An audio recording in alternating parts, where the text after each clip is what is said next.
শুভেচ্ছা। আমন্ত্রণ চট্টগ্রাম 24-এ আপনাদের সাথে আছি আমি জুবাইর মঞ্জুর। জ্বালানির দাম বাড়ানোর প্রতিবাদে কাল শুক্রবার থেকে চট্টগ্রামের সব ধরনের যাত্রী ও পণ্য পরিবহন অনির্দিষ্টকালের জন্য বন্ধের ঘোষণা দিয়েছেন মালিকরা। জেলা সড়ক পরিবহন মালিক গ্রুপের মহাসচিব গোলাম রসুল জানান, হঠাৎ করে এভাবে জ্বালানির দাম বাড়ানোয় ক্ষতির মুখে পড়বে পরিবহন খাত।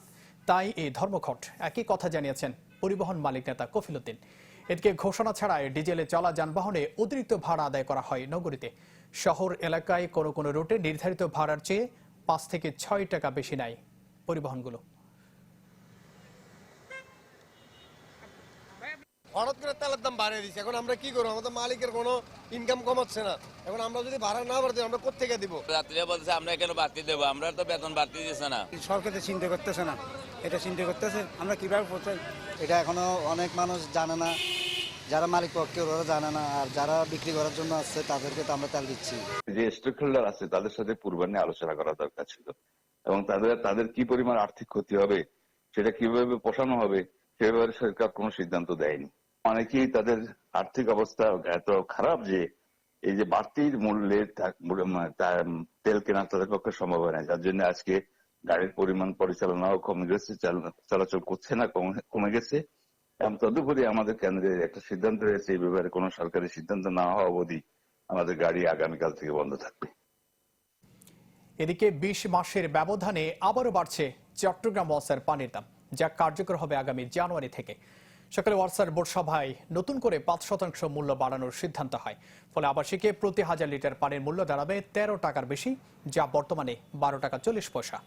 এছাড়া অনাবাসিকে প্রতি 1000 লিটারের মূল্য দাঁড়াবে 31 টাকা 82 পয়সা, যা এখন 30 টাকা 30 পয়সা। সবশেষ গেল বছরের মার্চে বাড়ানো হয় ওয়াসার পানির মূল্য। বর্তমানে চট্টগ্রাম ওয়াসার সংযোগ আছে 77,265টি, যার মধ্যে 71,992টি আবাসিক আর 5,273টি অনাবাসিক। বাড়ানো করেছি গত জানুয়ারিতে, মার্চে চেষ্টা করছি, হয় নাই। তারপর এখন শেষ পর্যন্ত অনেকবার বলার পরে কমিটি বলছে না এখন ঠিক আছে, এখন তো করোনা কমছে। মেইন কারণ তো কষ্ট, 16 টাকা পড়ে পার 1000 লিটার প্রোডাকশন কস্ট, মাত্র এখন 12 টাকায়, বাড়ানো 12 টাকা 60 পয়সা হবে।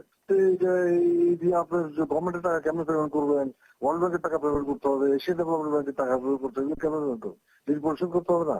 ওয়াসার যে দাম বৃদ্ধির প্রবণতার চেয়ে আমরা মনে করি সেবার মনোভাব বৃদ্ধি করা, সেবার গুণগত মান বৃদ্ধি করার জন্য তাদের আরো বেশি মনোযোগী হওয়া দরকার ছিল। এক্ষেত্রে গ্রাহকদের সাথে তাদের আরো বেশি সংলাপ, আরো বেশি ডায়লগ, আরো বেশি মত বিনিময় করা বা তাদের সমস্যাগুলো শোনা উচিত বলে আমরা মনে করি। পরিবেশ ও প্রকৃতির গুরুত্বপূর্ণ অনুষঙ্গ বন্যা হাতি যেন এখন মূর্তিমান আতঙ্ক চট্টগ্রামের কোরিয়ানি পেচেটে। সে সাথে গত 3 মাস ধরে অনেকটা নিদ্রাহীন আশপাশের কয়েকটি এলাকার মানুষ।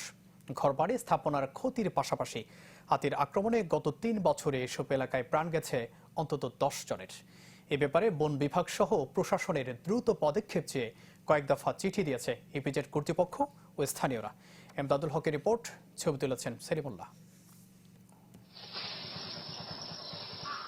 কর্ণফুলী নদীর দক্ষিণ পাড়ে কোরিয়ান ইপিজেডের ভেতরে দাপিয়ে বেড়াচ্ছে বন্য হাতি। কখনো সড়কে, কখনো জলাশয়ে, আবার কখনো পাশের লোকালয়ে তাদের অবাধ বিচরণ। গত 3 বছর ধরে মাঝে মাঝে লোকালয়ে নামলেও এবার টানা 3 মাস ধরে 3টি বন্য হাতি অবস্থান করছে ইপিজেড এলাকায়। এই সময়ে ইপিজেডের নানা স্থাপনা ক্ষতির পাশাপাশি নষ্ট করেছে নারকেল গাছের কয়েক হাজার চারা। আতঙ্কে ইপিজেডের হাজারো কর্মী।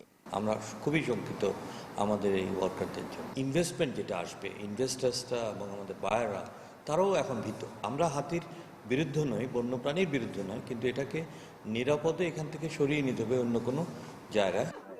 হাতি আতঙ্কে দিন কাটাচ্ছে পাশের বড় উঠান, শাহমিরপুর, গোয়াপঞ্চক সহ বেশ কয়েকটি গ্রামের মানুষ। বসতঘর ও বিভিন্ন স্থাপনা ভাঙার পাশাপাশি বন্য হাতির আক্রমণে গত 3 বছরে এসব এলাকায় মারা গেছে অন্তত 10 জন। আমাকে ফিলের উপর উঠে ফেলেছে, ফিলের লাগাবার বারে যখন আমি পড়ে গেছি তখন বেশ হয়ে গেছে, আর কিছু জানি না। এখানের অবস্থা খুব ভয়াবহ। এখানে সন্ধ্যার পর হলে মানুষের একটা ঢেউ উঠে যায়, মোহ আসতেছে।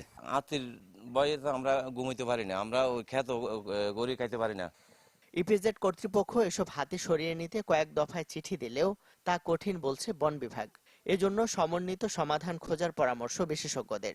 এখান থেকে হাতিগুলাকে সরিয়ে অন্য কোনো জায়গায় নিয়ে যাওয়ার সুযোগ নেই। তবে হাতি থেকে মানুষের ক্ষয়ক্ষতি এবং ইপিজেডকে রক্ষা করার জন্য আমরা ইলেকট্রিক, বিশেষ করে সোলার ইলেকট্রিক ফেন্সিং, স্থানীয় জনগণকে নিয়ে আমরা একটা আর্লি ওয়ার্নিং সিস্টেম করতে পারি, যাতে করে হাতি আসার আগেই এলাকার লোকজন জেনে যাবে যে হাতিগুলো যেখানে আছে সেটা হাতির প্রাকৃতিক আবাসস্থল কিনা, এবং এটা হাতিদের জন্য সুনির্দিষ্ট করিডোর আছে, তারা নির্দিষ্ট করিডোর ব্যবহার করে চলাচল করে। সরেজমিনে এটা যাচাই বাছাই করে পরীক্ষা নিরীক্ষা করে আমরা পরবর্তী সিদ্ধান্ত গ্রহণ করি। 2492 একর আয়তনের কোরিয়ান ইপিজেডে 34টি কারখানায় কর্মরত আছেন 25,000 শ্রমিক। ইমদাদুল হক, চ্যানেল 24, চট্টগ্রাম।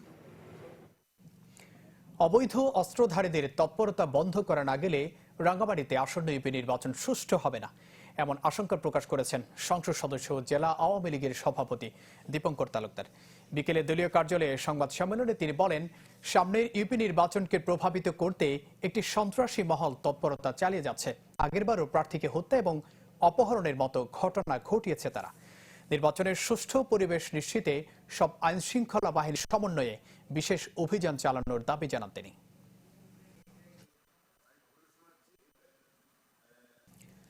চলতি বছরের গেল 10 মাসের মধ্যে অক্টোবরে কন্টেনার হ্যান্ডেলিং এ রেকর্ড গড়েছে চট্টগ্রাম বন্দর। সদ্য বিদায়ী মাসে ওঠানামা হয়েছে আমদানি রপ্তানির 2,95,000 কন্টেনার। এর মধ্যে আমদানি পণ্যের কন্টেনার 1,57,000 আর রপ্তানির 1,37,000। এর আগে চলতি বছরে সর্বোচ্চ কন্টেনার হ্যান্ডেলিং হয়েছিল গেল আগস্টে, সংখ্যায় যা 2,76,000। কর্মকর্তারা জানিয়েছেন, নিরবিচ্ছিন্ন কার্যক্রম এবং সরঞ্জাম বৃদ্ধি সহ সুযোগ সুবিধা জোরদার হওয়ায় কন্টেনার হ্যান্ডেলিং বাড়ছে। পার্বত্য চট্টগ্রাম শান্তি চুক্তির 72টি ধারার মধ্যে বাস্তবায়ন হয়েছে 48টি, আর বাকিগুলোর মধ্যে 24টি ধারা বাস্তবায়নের কাজ চলমান রয়েছে, এমন কথা জানিয়েছেন পার্বত্য চট্টগ্রাম বিষয়ক মন্ত্রী বীর বাহাদুর। দুপুরে খাগড়াছড়ির মানিকছড়িতে জেলা পরিষদের অর্থায়নে গাড়িটানা নিম্ন মাধ্যমিক উচ্চ বিদ্যালয়ের বহুতল ভবনের ভিত্তিপ্রস্তর উদ্বোধন শেষে অভিভাবক সম্মেলনে তিনি কথা জানান। বলেন, পাহাড়ের সামষ্টিক উন্নয়নের ধারাবাহিকতা ধরে রাখতে আন্তরিক বর্তমান সরকার। অনুরোধ জানান চুক্তির পূর্ণাঙ্গ বাস্তবায়নে অপেক্ষা করতে। সংসদ সদস্য কুজেন্দ্র লাল ত্রিপুরা সহ কর্মকর্তারা এ সময় উপস্থিত ছিলেন।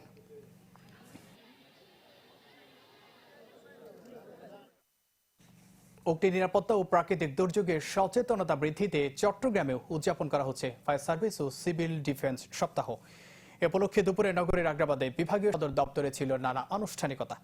পতাকা উত্তোলনের পর বেলুন ও পায়রা উড়িয়ে অনুষ্ঠানের সূচনা করেন চট্টগ্রামের বিভাগীয় কমিশনার মোহাম্মদ কামরুল হাসান। এরপর আরবান কমিউনিটি ভলান্টিয়ারদের মাধ্যমে অগ্নিকাণ্ড, ভূমিকম্প, পাহাড় ধস এবং অন্যান্য দুর্যোগ মোকাবেলায় চলে নিরাপত্তা মহড়া। সংস্থাটির চট্টগ্রাম বিভাগীয় উপপরিচালক শামীম হাসান সহ কর্মকর্তারা এ সময় উপস্থিত ছিলেন।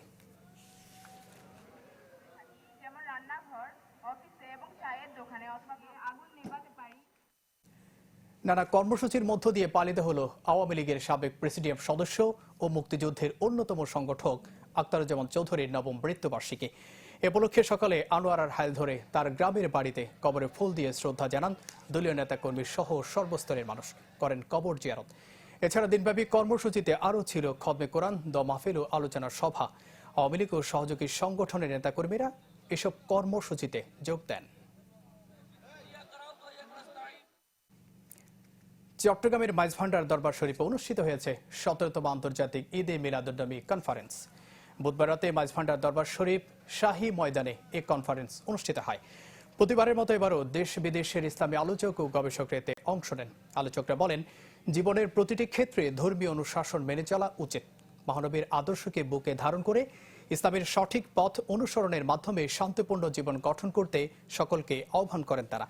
পরে দেশ, জাতি ও মুসলিম উম্মার কল্যাণ কামনা করে মোনাজাত পরিচালনা করেন সৈয়দ এমদাদুল হক মাইজ ভান্ডারী। এ ছিল এখনকার আয়োজনে। এতক্ষণ সাথে থাকবার জন্য ধন্যবাদ সবাইকে।